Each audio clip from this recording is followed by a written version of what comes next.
श्री इमरान प्रतापगढ़ी जी। धन्यवाद सभापति महोदय। हम ही को कातिल कहेगी दुनिया, हमारा ही कत्लेआम होगा। हम ही कुएं खोदते फिरेंगे, हम ही पे पानी हराम होगा। सभापति महोदय, सन 1947 में दिल्ली की जामा मस्जिद की तारीखी सीढ़ियों पर खड़े होकर के भारत रत्न मौलाना अबुल कलाम आजाद साहब ने कहा था कि मुसलमानों कहां जा रहे हो, यह है तुम्हारा मुल्क, यहां तुम्हारे आबाओ अजदाद की कब्रें हैं। उस वक्त मौलाना आजाद की ये सदाएं सुन करके लोगों ने अपने सरों की गठरियां उतार करके रख दी थी।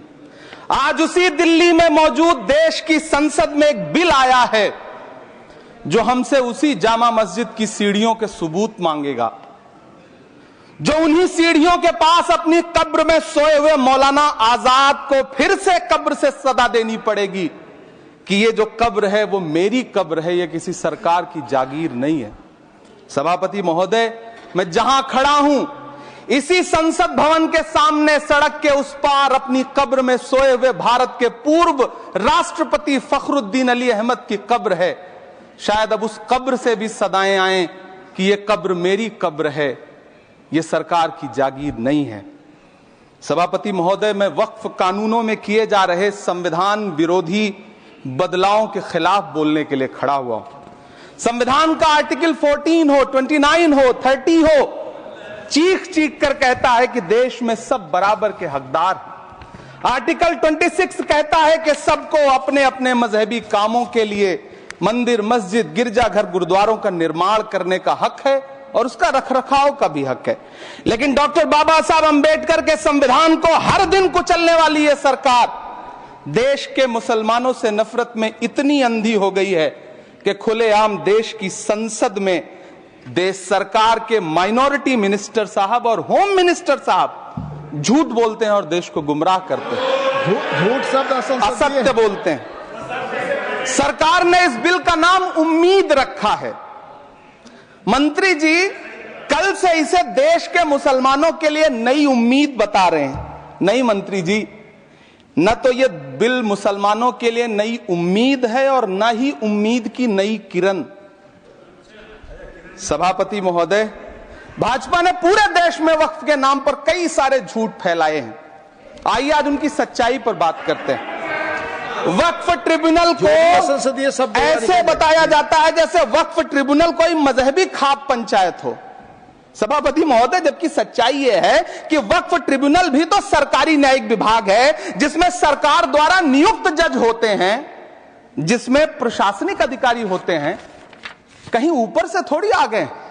सभापति महोदय, देश के गृह मंत्री जी ने इसी सदन में कहा कि वक्फ ट्रिब्यूनल के फैसले के खिलाफ कोई कोर्ट नहीं जा सकता, जबकि सच यह है कि वक्फ एक्ट 1995 की धारा 83(9) के तहत हाई कोर्ट वक्फ ट्रिब्यूनल के फैसले की न सिर्फ समीक्षा कर सकता है बल्कि उसे बदल भी सकता है। सच तो यह है कि वक्फ बोर्ड खुद अपनी जमीनों के लिए कई सारी कोर्ट में मुकदमे लड़ रहा है।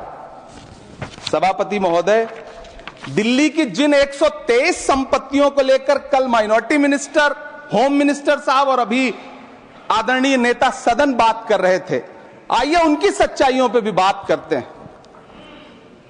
1911 में जब अंग्रेजी हुकूमत ने कोलकाता के बजाय दिल्ली को राजधानी बनाने का फैसला किया तो रायसीना हिल्स के चारों तरफ जो मुसलमानों की ढेर सारी जमीनें थी उनको एक्वायर किया गया और लुटियन को इसकी तामीर की जिम्मेदारी सौंपी गई।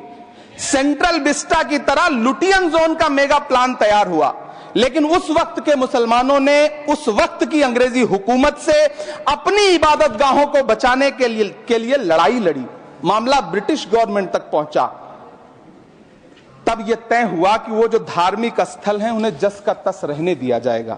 इंडिया गेट के बगल वाली मस्जिद हो, जाब्तागंज, सुनहरी बाग मस्जिद हो, पार्लियामेंट रोड वाली मस्जिद हो, ऐसी 123 संपत्तियों के मैनेजमेंट के लिए 1913 में मुसलमान वक्फ वैलिडेशन एक्ट बना और उसके बाद एक नया शहर बसाया गया जिसे लुटियंस जोन का नाम दिया गया। फिर 1943-45 के बीच एक और समझौता हुआ आजादी से पहले उसके तहत काफी सारी वक्फ जायदादों को सुन्नी मजलिस औकाफ बनाकर उसके अंडर किया गया ताकि उसकी देखरेख की जा सके। गृह मंत्री जी 2 दिन से सदन में जो बात कह रहे हैं वो दरअसल 123 संपत्तियां उसी सुन्नी मजलिस औकाफ के तहत आती है। सभापति महोदय, आजाद भारत आजाद हुआ। आजादी के बाद भारत में 1954 में वक्फ एक्ट लागू हुआ, जिसकी धारा 9 के तहत 1964 में केंद्रीय वक्फ काउंसिल का गठन हुआ। दिल्ली की वही 123 प्रॉपर्टीज को 1970 में सर्वे गजट करके गजट नोटिफाई किया गया।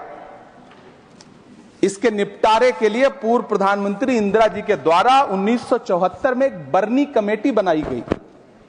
बर्नी कमेटी ने 1976 में इन 123 संपत्तियों को दिल्ली वक्फ बोर्ड की संपत्ति होने की रिपोर्ट सौंपी।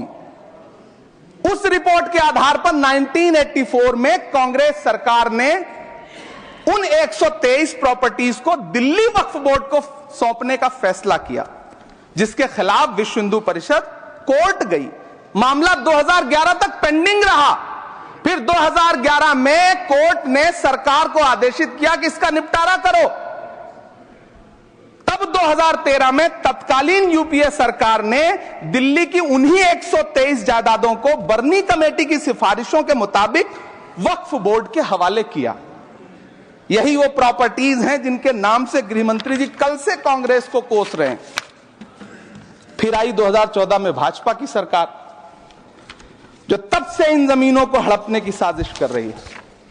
जिस बिल को मुसलमानों के हुकूक की हिफाजत करने वाला बिल बताया जा रहा है, उसी को पेश करने के लिए और उस पर बात करने के लिए लोकसभा में भाजपा सरकार के पास एक भी मुस्लिम सांसद नहीं है। जिस वक्त, मैं लोकसभा कह रहा हूं, सुना करिए, जिस वक्फ बिल को मुस्लिम महिलाओं को हक दिलाने वाला बताया जा रहा है, उसे संसद में पेश करने वाली पार्टी के पास न तो राज्यसभा में, न लोकसभा में, न देश की किसी विधानसभा में एक भी मुस्लिम महिला सदस्य नहीं। कल किरण रिजिजू जी कह रहे थे कि रेलवे की जमीनें देश की जमीनें हैं, डिफेंस की जमीनें देश की जमीनें हैं। हां मंत्री जी, हैं, बिल्कुल हैं। ये जो वक्फ की जमीनें हैं, ये हमारे पुरखों ने धार्मिक कामों के लिए डोनेट किया है। तो हम भी तो इसी देश के नागरिक हैं, हम भी तो इसी देश के बेटे हैं। तो वक्फ की जमीनें भी तो इसी देश की जमीनें हैं, उनको पराया क्यों बोलते हैं आप? सभापति महोदय, अशफाकुल्लाह खान जब फैजाबाद की जेल में फांसी के फंदे पर झूल रहे थे, तो इसी देश की जमीन के लिए झूल रहे थे ना। सभापति महोदय, अंडमान की जेल में काला पानी की सजा काटकर अपनी जान देने वाले मौलाना फजले हक खैराबादी हो या शेर खान अफरीदी हो, वो भी तो इसी जमीन के लिए अपनी जान दे रहे थे ना। सभापति महोदय, पाकिस्तान के खिलाफ लड़ते हुए अपनी जान देने वाले महावीर चक्र विजेता ब्रिगेडियर उस्मान हो या पाकिस्तान के पैटर्न टैंक उड़ाने वाला परमवीर चक्र विजेता वीर अब्दुल हमीद हो, वो भी तो इसी जमीन के लिए अपनी जान दे रहा था ना। और मंत्री जी, मैं इस सदन में अलल ऐलान ये कहता हूं कि जब भी इस देश की जमीन को लहू की जरूरत होगी, आपसे 2 कदम आगे इमरान खड़ा मिलेगा। ये मैं आपसे यकीन दिलाते हुए कह रहा हूं। सभापति महोदय, मैं सरकार से कहना चाहता हूं, हमसे हमारी इबादत गाहें तो मत छीनिए ना, हमारे घरों पे बुलडोजर तो मत चलाइए ना, हमारी कब्रों में तो हमें सुकून से सोने दीजिए ना। सभापति महोदय, माइनॉरिटी मिनिस्ट्री का बजट कट करके, मुस्लिम बच्चों की स्कॉलरशिप बंद करके अब सरकार कह रही है कि हम वक्फ की आमदनी से गरीब मुसलमानों का भला करेंगे। गुजरात की बेटी बिल्किस के बलात्कारियों की रिहाई के बाद उन्हें माला पहनाने वाली लोगों के नेता ये कह रहे हैं कि यह बिल मुस्लिम महिलाओं को उनका हक दिलाएगा। धन्यवाद मोदी जी, क्या बढ़िया सौगातें मोदी दे रहे हैं आप। पहले हमें गुजराते मोदी दिया, आप सौगातें मोदी दे रहे हैं।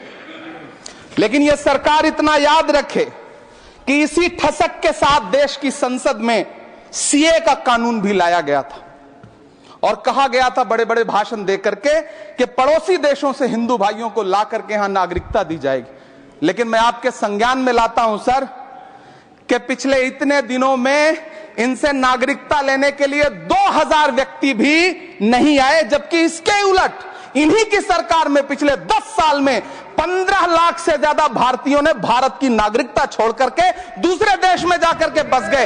यह हुआ उस कानून का अंजाम। सभापति महोदय, इसी तरह की जिद के साथ किसानों के खिलाफ भी कानून लाए गए थे। जिस तरह आज वक्फ के फायदे गिनाए जा रहे हैं, उसी तरह से किसानों को भी कृषि कानूनों के फायदे गिनाए गए थे। लेकिन अंजाम क्या हुआ? 700 किसानों की शहादत लेने के बाद सरकार को अन्नदाता किसानों के सामने घुटने टेकने पड़े और कृषि कानून वापस लेने पड़े। जिल्ले इलाही, जमहूरियत जो है वो नफरत और ठसक से नहीं चलती है, अकड़ से नहीं चलती है, उसमें सबकी हिस्सेदारी जरूरी है। कल देश के माइनॉरिटी मिनिस्टर ने लोकसभा में खड़े होकर एक शेर सुनाया था कि मुझसे कोई बदगुमान न हो, तो मैं उन्हें एक शेर सुनाना चाहता हूं कि मैं आज जद पे हूं तो इतना खुशगुमान न हो, मैं आज जद पे हूं तो इतना खुशगुमान न हो, चराग सबके बुझेंगे हवा किसी की नहीं।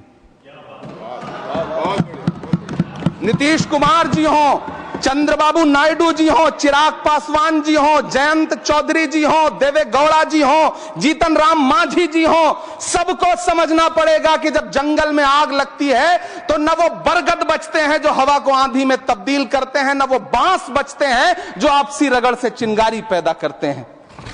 सभापति महोदय, जब देश को मनमोहन सिंह साहब जैसा काबिल प्रधानमंत्री मिलता है तो देश को आरटीआई जैसा एक्ट मिलता है, सेज जैसा एक्ट मिलता है, मनरेगा जैसा एक्ट मिलता है, लिबरलाइजेशन मिलता है, राइट टू एजुकेशन मिलता है, नेशनल फूड सिक्योरिटी एक्ट मिलता है। लेकिन जब देश को सौगातें मोदी मिलती है तो क्या मिलता है? सीए मिलता है, फॉर्म्स लॉ मिलता है, आर्टिकल 370 मिलता है, इलेक्टोरल बॉन्ड जैसा एक्ट मिलता है और वक्फ अमेंडमेंट एक्ट जैसे बिल देश को मिलते हैं। मुझे तो अपने हमवतन भाइयों से पूछना है कि आपको अपने बच्चों की तरक्की, खुशहाली और नौकरी की दरकार है या फिर मुसलमानों की दान की गई जमीनों को लूटकर धन्ना सेठों को देने की साजिश करने वाले कानून की? सभापति महोदय, यह सरकार रात के 3 बजे तक पूरे देश को जगा करके संसद में अपने ही नागरिकों को नीचा दिखाने के लिए वक्फ बिल ला रही थी, तो उधर रात के 1:30 बजे अमेरिका हम पर 26% टैरिफ लगा रहा था। सरकार की प्राथमिकताएं देश को पता। सभापति महोदय, मैं बहुत भावुक हूं आज, और मुझे अच्छा लगा कि आदरणीय नेता सदन जगत प्रकाश नड्डा जी ने बहुत अच्छी बातें भी की, मन से बातें की। क्योंकि उनके नाम में प्रकाश जुड़ा है तो मैं उनमें हमेशा एक रोशनी की किरण देखता हूं। मैं उनके सामने बहुत अदब से यह बात कहना चाहता हूं कि चरागों के सफर में दबदबा हो आंधियों का तो फिर अंजाम जुल्मत के सिवा कुछ भी नहीं होगा। यह दुनिया नफरतों के आखिरी स्टेज पर है, इलाज इसका मोहब्बत के सिवा कुछ भी नहीं होगा। मैं भावुक हूं, मेरी पलकें गीली हैं। अगर देश की एक बहुत बड़ी आबादी को लगता है कि आप उसका भला करने के लिए नहीं बल्कि उनकी इबादत गाहों, उनकी कब्रिस्तानों, उनकी खानकाहों को बर्बाद करने का बिल ला रहे हैं, तो फिर आप अगर समझाने में नाकामयाब रहे हैं तो यह आपकी नाकामयाबी है। पहले समझाइए, उसके बाद कोई बिल लेकर के आइए, तब शायद हम आपका इतनी पुरजोर तरीके से विरोध ना करें।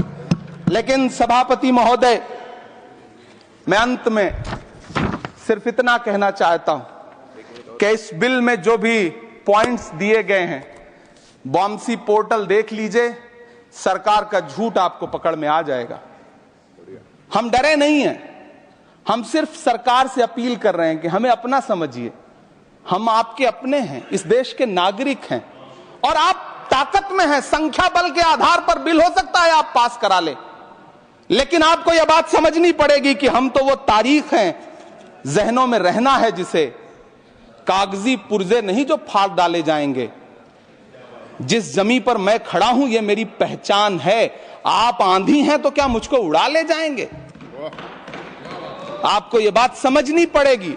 आपको अगर इतना विपक्ष की तरफ से पहले जेपीसी में इतने सारे पॉइंट्स आए और उसके बाद कल से लोकसभा में और राज्यसभा में सुझाव आप सुनने को तैयार नहीं है, लोगों की शंका को दूर करने के बारे में आप बिल्कुल सोच नहीं रहे, बस आप कह रहे हैं यह बिल उम्मीद की नई किरण है। नहीं साहब, इसे भले किरण जी लेके आए हैं, लेकिन ये उम्मीद की नहीं बल्कि नाउम्मीदी की किरण है। और इस देश की एक बहुत बड़ी आबादी इस बात से खदशे में है, शक में है कि आप सीधे उनकी जमीनों को लूट करके धन्ना सेठों को बेचना चाहते हैं। मेरी अब भी आपसे अपील है कि इस बिल को वापस लीजिए। यह बिल कहीं से आपके अपने नागरिकों के लिए अच्छा नहीं है। यह बिल सिर्फ इस देश के मुसलमानों को नीचा दिखाने का और अपने एक ऐसे मतदाता वर्ग को खुश करने का बिल है जिनको इस बिल के पास हो जाने से कुछ मिलेगा भी नहीं, लेकिन आप एक नैरेटिव देना चाहते हैं, एक मैसेज देना चाहते हैं।